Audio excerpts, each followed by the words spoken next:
India is a great country with a very good friend of mine at the top, and he's just done a fantastic job. And right,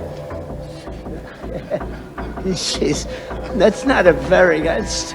Hamas के leader जो सोचते हैं हमें exile में भेज दिया गया या पीस एग्रीमेंट हो गया और हम कतर में, इजिप्ट में, अफ्रीका में आराम से जिंदगी बिता लेंगे, तो भूल जाओ।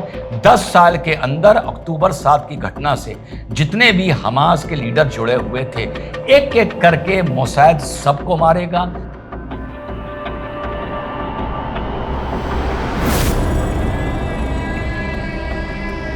हेलो, नमस्कार, सत श्री अकाल, अस्सलाम वालेकुम। कैसे हैं जनाब? जहां पर आलोचना करनी होती है आलोचना करता हूं, जहां सलाम करना होता है सलाम करता हूं। आज एक बार पुनः सलाम कर रहा हूं मोदी जी के दिमाग को, या उस एडवाइजर के दिमाग को जिसने मोदी जी को यह राय दी कि इजिप्ट शर्म अल शेख जो पीस का ड्रामा होने जा रहा है उसमें आप ना जाइए, फजियत होगी।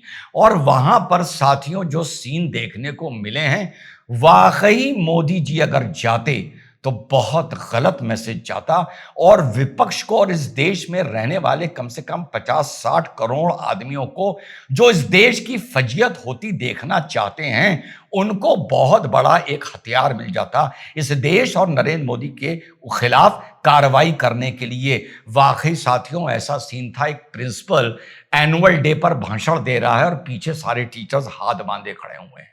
बिल्कुल ऐसा सीन था, एक सीईओ भाषण दे रहा है और उसके सीनियर ऑफिसर्स हाथ बांधे पीछे खड़े हुए हैं जी हजूरी करने के लिए। क्या तमाशा, क्या कॉमेडी जियो पॉलिटिक्स में देखने को मिली है।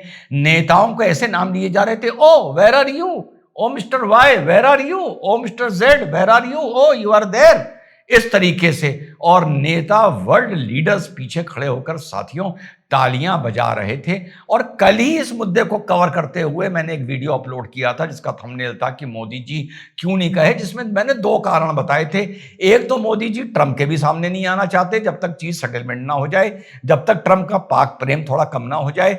और एक शहबाज शरीफ उस जोकर के साथ वहां पर खड़ा नहीं होना चाहते क्योंकि उसे वहां पर फुदकने का बहुत मौका मिलेगा। छुटकू को ट्रंप के बिल्कुल पीछे खड़ा किया गया था और वो इस मारे खड़ा किया गया था क्योंकि आज उस बार उन्होंने एक प्लानिंग करके आए थे कि ट्रंप शहबाज को बुलाएगा और शहबाज फिर ट्रंप की तारीफ करना शुरू करेगा। हिंदुस्तान पाकिस्तान जैसे मुद्दे को लेकर जियो पॉलिटिक्स वर्ल्ड लेवल की किस तरीके से मजाक कर रही है, इस पाकिस्तान के चलते और दूसरे जोकर के चलते जो अटलांटिक के पार बैठा हुआ है। देखिए हिंदुस्तान पाकिस्तान के संबंधों को लेकर किस तरह से वहां बात की जा रही है। India is a great country with a very good friend of mine at the top, and he's just done a fantastic job. And I think that Pakistan and India are going to live very nicely together, right? That's not a very they are. देखा साथियों, उसके बाद इन्होंने, Trump ने वही भाषणबाजी शुरू करी। मैंने इतनी जंग रुकवाई, मैं तो मैन ऑफ पीस हूं, मैंने इंडिया पाकिस्तान की जंग रुकवाई, दोनों न्यूक्लियर नेशंस हैं।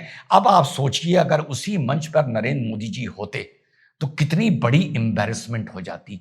एम्बैरेसमेंट से याद आया, ये अजीब सी पीस डील हुई है जहां पर हमास का भी कोई आदमी नहीं था और नेतन्याहू भी नहीं था। नेतन्याहू जी के जाना तय था, सीसी ने, इजिप्ट के प्रेसिडेंट ने उनको फोन करके इनवाइट किया था, लेकिन लास्ट मोमेंट पे उनको पॉलिटिकली ये एडवाइस करा गया कि मौके पर बहुत से ऐसे इस्लामिक कंट्रीज के नेता आ रहे हैं जिनके साथ ट्रंप को नेतन्याहू को मंच साझा नहीं करना चाहिए।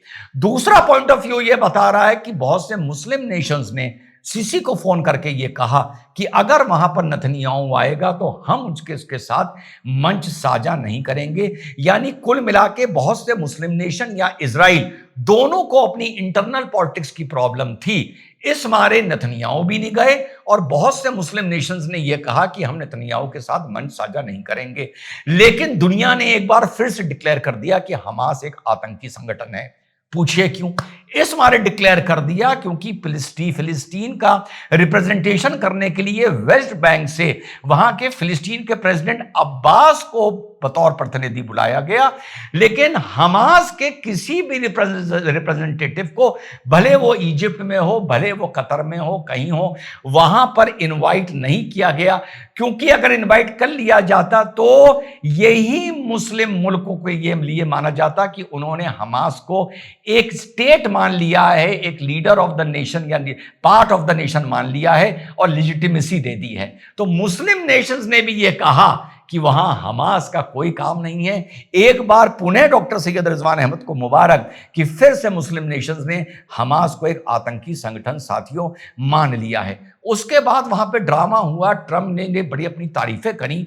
उसके बाद जब शहबाज शरीफ का नाम लिया तो फिर कहा अरे शहबाज, सुनिए कैसे ड्रामा हुआ। और देखिए शहबाज को अचानक बुलाया गया, लेकिन शहबाज को बोलना क्या है, 2 सेकंड बाद जल्दी से उसको वो डायरी दी गई जिसमें उसकी स्पीच लिखी हुई थी। सुनिए। Sharif of Pakistan, and also I have to say my favorite field marshal from Pakistan, who's not here, but the Prime Minister is here, and you're going to give his regards. Where are you? There you go. Thank you very much. Do you want to say what you said to me the other day? Would you like to say what you said? I think it was so nice. Please. Thank you very much, my dear President Trump. Peace has been achieved after untiring efforts led by President Trump, who is genuinely a man of peace, had nominated President Donald Trump for Nobel Peace Prize for his outstanding, extraordinary contributions to first stop war between India and Pakistan and then achieve ceasefire along with his very wonderful team. And today again, I would like to nominate this great president for Nobel Peace Prize. जी हाँ साथियों, तो ये थे थोड़े से अंश जो आपके भाई ने आपको बताया था कि वहां पर मुझे शक है कि ये पुदक जरूर करेगा।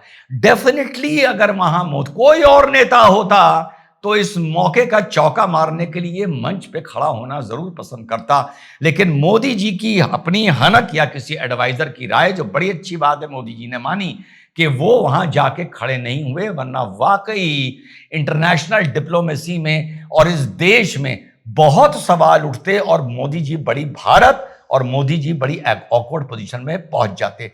चलते चलते बता दूं कि इसमें इजराइल ने क्या कमाया। इजराइल ने साथियों इस पूरी लड़ाई में यह कमाया कि फाइनली उस मंच से हमास का रिप्रेजेंटेशन भी गायब हो गया। फिलिस्तीन के नाम पर वहां पे अब्बास को बुलाया गया।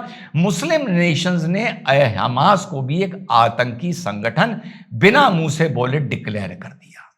1947 से बहुत आगे तक सिर्फ एक नारा गूंजा करता था मुस्लिम नेशंस में, from the sea to the river only Palestine no Israel.